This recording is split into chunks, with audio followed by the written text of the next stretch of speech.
네, 네, 시간이 많이 없어서 곧바로 시작하겠습니다. 저는 소개받은 김상덕이라고 합니다. 어, 그, 기술적으로 좀 여러 가지 어려움이 있네요. 네. 첫 번째 사진을 좀 보시면 많이 안 사진인데요. 저는 이제 제목을 광주 민주화운동 40주년 우리는 무엇을 보았고 무엇을 보지 못했나라는 제목으로 이제 말씀을 드리려고 하는데 여기 나온 이 사진은 1996년 세기 재판이라고 했던 전두환 그리고 노태우 전 대통령이 이제 서울지방병원에서 법원에서 첫 번째 선고를 받은 장면의 사진입니다. 그날 경향신문을 포함한 대다수의 어, 내용들이 이 사진들을 이제 일면에다가 소개를 했었고요. 세기의 재판이란 이름을 이제 쓰면서 보도를 했었고, 여기 보면 사형 선고라는 표현이랑 손잡은 내란 같은 표현들이 있습니다. 사진을 보시면 손을 잡고 있고요. 그 다음에 어떤 표정이나 시선이 엇갈려 있는 점들, 그 다음에 한때는 대통령 각하라고 불렸을 사람들이었지만 이 순간에는 수감번호 3124, 수감번호 1042로 불렸을 상황입니다. 그들의 인생을 뭐 이제 여러 가지 한 사진으로만 설명할 수 없지만 한 역사에서 한 사진의 의미는 역사적 기록을 나타내기 때문에 이 사진이 보여주고자 말하고자 하는 것들이 있을 텐데요. 그것은 이제 세기의 재판이라는 식으로 이제 설명이 되고 있습니다.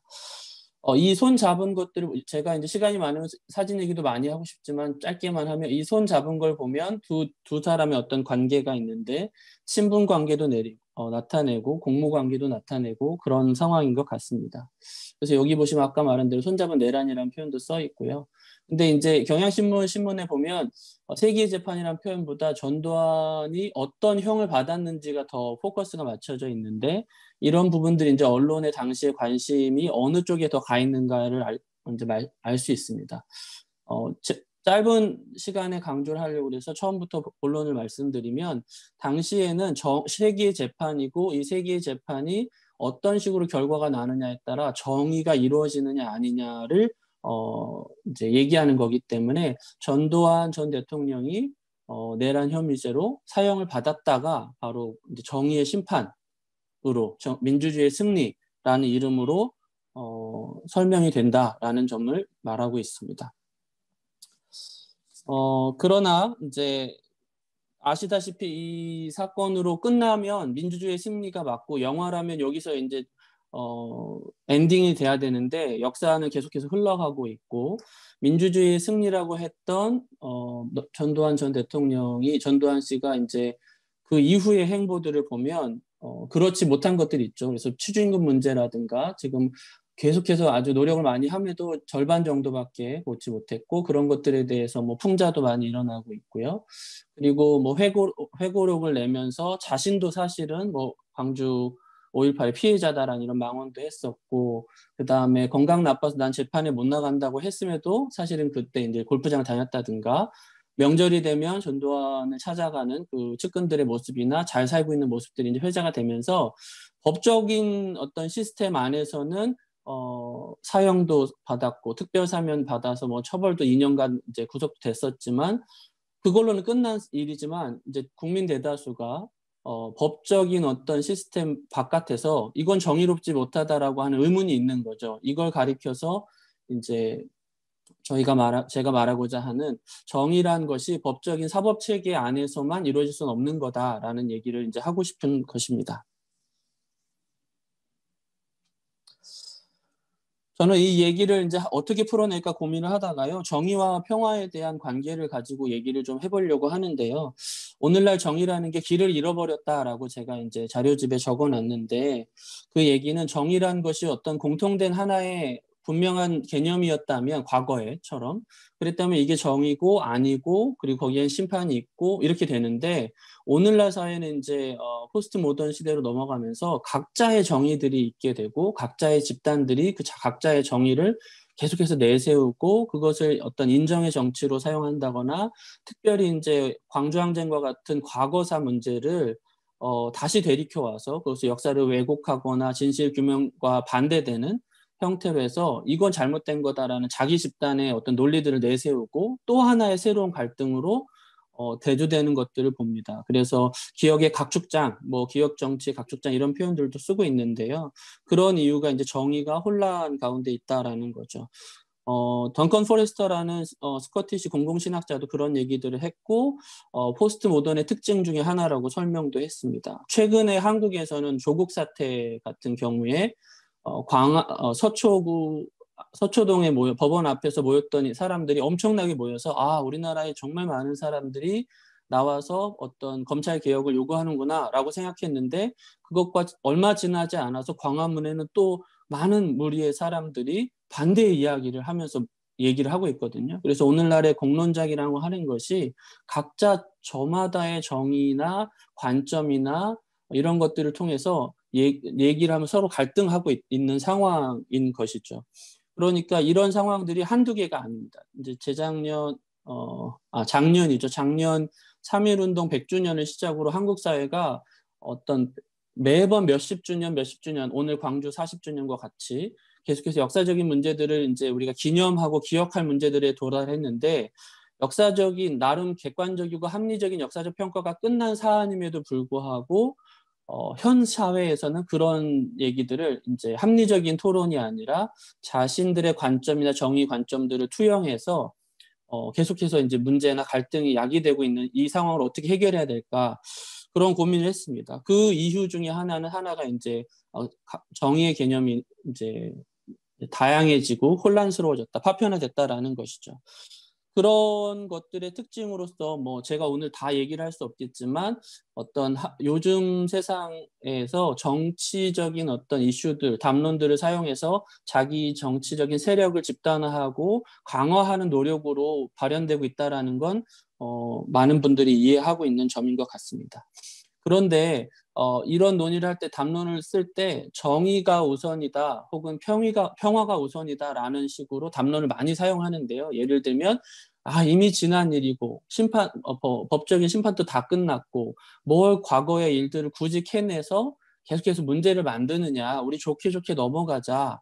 지금은 발전이 더 중요하고 상생이 더 중요한 거 아니냐. 그만 치유하고 화해하자.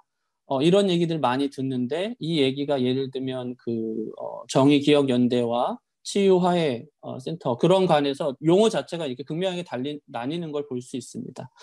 그런 논의들을 어떻게 이해할 것인가라고 했을 때 뭐 논문에는 평화의 개념도 여러 가지 다양하고 소극적 평화, 적극적 평화 그리고 평화의 개념에서 여러 가지 구조적인 차이가 있다는 걸 언급했지만 읽어보시면 되겠고요.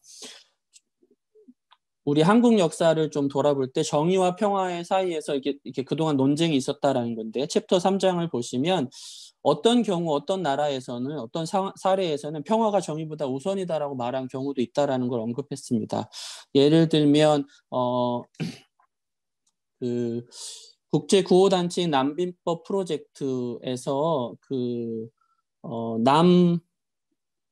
우간다 내전의 경우에 이게 이쪽 편을 들 거냐 저쪽 편을 들 거냐 그리고 뭐 정의가 내어지기 위해서 서로 이제 어디를 더 도와야 하느냐 이런 문제들이 많이 있었고 서로가 정의라고 했는데 우간다 내전 같은 경우에는 이제 식민지가 끝나고 나서 여러 집권 세력들이 그 정치를 잡기 위해서 이제 죽이고 하는 내전이 계속 반복된 사례거든요. 굉장히 오랜 동안. 그래서 어디가 특별히 정의다라고 할 수 없는 상황. 거기에서 누군가 멈추면 뭐 게릴라전이 드러나고 뭐 테러도 일어나고 뭐 이런 형태들이 반복되기 때문에 지금은 누가 더 옳으냐를 따질 때가 아니라 일단 전쟁을 멈추자. 그리고 전쟁을 멈춰야 되는 이유 중에 하나는 여성들이나 민간이나 이런 사람들이 당장 죽게 생겼는데 더 이상 피해를 멈추자 해서 외부에서 이제 개입을 해서 평화유지군과 같은 팀이 와서 물리적인 폭력, 당장 직접적인 폭력을 멈추는 게 더 정의다라고 말하는 입장들이 있을 수 있을 것 같아요. 하지만 이제 그런 개입이 장기적으로 봤을 때는 항상 좋은 결과를 나오지는 않는 거고요. 아프리카 내전, 다른 나라들 이런 데서 그런 유엔군의 개입과 그 기간이 끝난 이후에 더 그 정치적 공백을 이용해서 악한 정권들이나 뭐 독재들이 시작된 사례들도 많이 발견되고 있습니다. 그래서 그런 주장들이 있었다면 한국의 경우는 어땠을까? 또 반대로 정의가 더 우선이라고 말하는 경우는 어땠을까 말한다면 예를 들어 대표적인 예가 남아프리카인 것 같아요. 아파르헤이트 그러니까 이제 뭐죠? 인종 문제나 이런 것들을 해결하는 데 있어서 요하네스버그 지역의 흑인 신학자들 중심으로 우리가 지금 정의와 진실 규명이 제대로 이루어지지도 않았는데 벌써부터 평화나 치유를 얘기하는 것은 옳지 않다. 기독교적이지도 않다. 신학적 성경적으로 옳지 않다라고 해서 카이로스 문서를 내고 보네포를 따라서 정의를 먼저 실현하기 위해서 여기서 정의는 가장 중요한 여러분 잘 알다시피 그 진실 규명, Truth and Reconciliation Committee에서 진실을 먼저 밝혀야 한다 이런 것들을 강조하기도 했었습니다. 한국의 경우도 비슷하게 나타났는데요. 한국은 일제 식민지 이후에 그 정치적 공백을 사실은 우리 스스로 어떤 정치적 주권을 찾아가는 과정이 필요했는데 그 가운데서 전쟁이 일어나고 그 다음에 미군의 이제 습정이 있었고 그 과정에서 이제 저희 목소리를 잃었죠. 그러다 보니까 미군이 당장 필요한 인재들을 쓰기 위해서 친일 인사들을 이제 탕평책처럼 썼다. 그리고 우리 한국의 역사에서는 친일파라고 하는 과거사 청산 문제를 제대로 처리하지 못했던 것이 있죠. 김동춘 전 그 진실과 화해 과거사 정리위원회 연구위원이죠. 그분께서는 두 번의 친일 청산, 그 4.19 혁명이랑 그 식민지 이후에 그런 청산을 제대로 하지 못한 결과로 뭐가 나타났냐면 군사 정부가 드러났다라고 설명하고 있습니다. 그리고 제 논문에서도 그 관계를 뭐 촘촘하게 설명하고 있지 않지만 김동춘 선생님의 글을 인용해서 보면 그 친일 정부나 친일 인재들을 청산하지 못했기 때문에 군사 정부의 시작인 박정희가 육군으로 들어온다거나 그런 일들이 계속해서 연쇄적으로 일어났다라는 설명들을 하고 있는 거죠. 그런 가운데서 5.18이 일어난 것, 그리고 5.18 전에 그 전두환 대통령, 계엄군이 12.12 사태를 통해서 계엄군과 함께 들어왔다는 것, 그리고 그 계엄령과 함께 정치적 공백이나 정당성을 회복하기 위해서 광주를 선택했고 일종의 공포 정치로 로서 권력을 잡았다라는 이런 평가들은 이제 보편적인 이제 이제 해석이 됐는데요. 예를 들면 최정훈 교수님 글이나 이런 데 보면 나타 있는데 그런 것들이 다 어떤 과거사 청산을 제대로 하지 못한 결과로 보고 있습니다. 이 말인즉슨 한국의 역사에서는 정의와 평화 중에 당연히 정의, 그러니까 여기서 정의는 어떤 과거사 청산을 제대로 하지 못한 이런 부분들을 얘기하고 있습니다. 그래서 한국 현대사 속에서는 과거사 청산이 곧 정의의 실현의 문제였다라는 점을 얘기하고 있고요. 그렇기 때문에 한국교회의 대응의 입장과 대응을 보면 한국교회도 독재 타도와 민주주의는 곧 정의의 실현과 같은 이름이었다라고 하겠습니다. 김창완 교수가 쓴 정의와 평화가 입맞출 때까지라는 작은 글이 있는데 그 글에 보면 민중신학이 한국교회가 평화보다 정의를 추구하도록 이끌었다라고 평가하고 있거든요. 그거는 서남동 선생님이나 안병무 선생님이나 이런 분들이 다 왜 이 시대에 약자들이나 이런 것들을 세우는 이런 해방신학의 민중신학적 요소가 정의를 위한 것이고 곧 그것이 민주주의를 위한 것이고 이런 얼개들 잘 놨다고 말할 수 있겠습니다. 다시 그림으로 넘어가면요. 네. 우리 맨 처음 그림으로 넘어가면 이제 민주주의의 승리라고 하는데 그 5월 민주주의의 승리라는 5.18 기념재단에서 나온 사진집이 있는데요. 이게 초판은 우리는 보았다 이런 이제 사진집이었고 1991년에 나왔을 텐데 거기에 없던 사진이 들어와요. 이제 그 5월 민주주의의 승리는 2006년 판인데 그 사진이 아까 그 이제 재판 장면이 맨 마지막 장면에 삽입이 되는데 이 맨 마지막 장면에 뭐라고 나오냐면 세계의 재판이 한쪽에 있고 그 다음에 민주주의의 승리라고 하면서 그 사진집이 끝이 납니다. 그 말인즉슨 이제 5.18 광주 민주화 운동을 학살에서 항쟁으로 이어졌다가 6월 항쟁으로 넘어가면서 한국 민주주의의 승리로 가는 어떤 연속선상에서 해석을 하고 있다는 것을 알고 있습니다. 그래서 그런 면으로 봤을 때 이 법정에서의 사형 선고 장면은 아주 상징적인 민주주의 승리의 장면이 맞습니다. 그런데 아까도 말씀드렸지 사법적 정의 체계 안에서는 그렇지만 그 이후의 이 모습에서는 그렇지 못한 모습을 보여주고 있는 것이죠. 그러면 어떻게 할 것인가라는 말을 할 텐데 흔히 회복적 정의라는 말을 쓸 때 회복적 정의 너무 나이브하고 정의를 뭔가 이렇게 물타기 하는 것처럼 오해하시는 경우가 있는데 전 그렇지 않다고 보고요. 정말 진정한 평화를 위해선 정의가 필요한데 이 정의로운 평화를 위해선 회복적 정의의 관점에서 단지 사법적으로 심판을 하는 처벌이 중요한 기준이 아니라 피해자에게 사과하는 게 중요하다.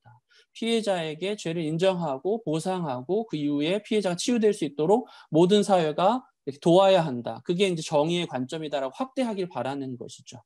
그런데 이제 현실 정치에서는 가해자가 직접 사과하는 경우가 많지가 않아요. 이게 가장 큰 문제인데 그럴 때 제가 하고 싶은 말은 저는 이제 사진이나 언론이나 미디어를 연구했기 때문에 상징적으로 누군가 대신해서 사과할 수 있다라고 보는 건데 시간상 이제 사진만 보여드리면 문재인 대통령이 처음 취임하고 첫 번째 맞은 5.18 기념식에서 있었던 일입니다. 다 아시겠지만 여기 사진 속 여성은 5월 18일 날 태어났거든요.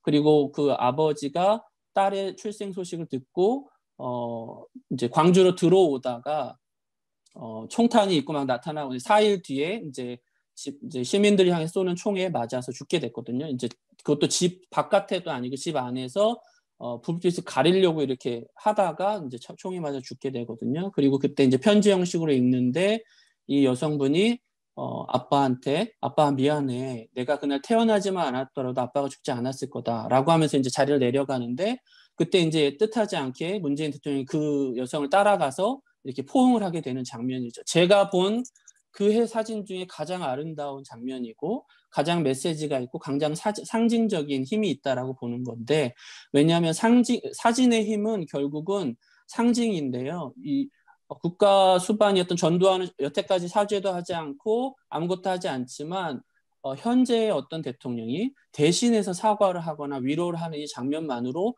가져올 수 있는 영향력이 있다라고 생각합니다. 대표적인 예가 빌리 브란트 독일 수상이었는데 엄청난 그 어려움과 주변국으로부터의 어떤 뭐 미움이나 뭐 그런 것들에서 이 사진 하나로 독일의 어떤 이미지와 그다음에 전쟁 후의 복구나 폴란드와의 관계 회복이 됐거든요. 그러니까 이젠 공적 사죄, 공적인 어떤 이런 면들이 되게 중요한 시대가 됐고 메르켈 총리가 계속해서 강조하는 특별히 일본 정부에게 강조하는 그런 면들도 과거를 직시하고 사과하고 새롭게 나아갈 수 있다라고 하는 것이 제가 얘기하고자 하는 회복적 정의나 혹은 정의로운 평화나 화해로 갈 수 있는 방법이다.